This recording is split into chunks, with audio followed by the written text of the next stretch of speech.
House Intel Committee Chairman Adam Schiff released 2 more transcripts from arguably 2 of the most important witnesses in the impeachment inquiry: former U.S. Special Envoy to Ukraine Kurt Volker and the U.S. Ambassador to the European Union Gordon Sondland. Perhaps the biggest bombshell from Sondland himself, who admitted to delivering a quid-pro-quo message to Ukraine.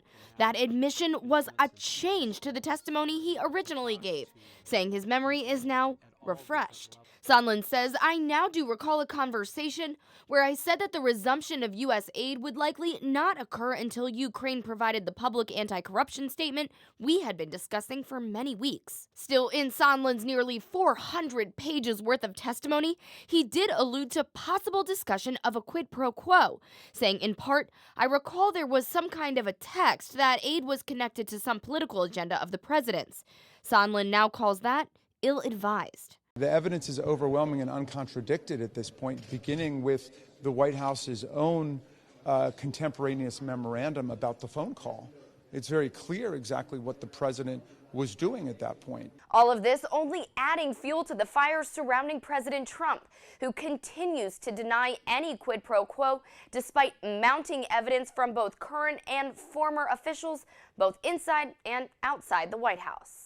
The Ukrainian president made a very strong statement that there was no pressure, there was no anything, and the foreign minister from Ukraine made an equally strong statement that there was no pressure. The testimony also shows the president's personal attorney, Rudy Giuliani, was a central figure, despite having no official position in the U.S. government.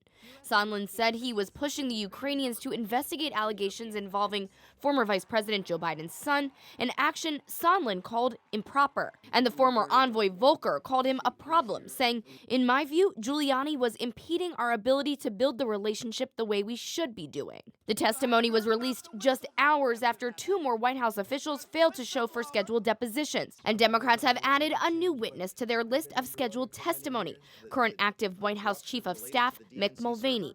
It's unlikely he'll appear. But that's it, and that's why we held up the money. Now,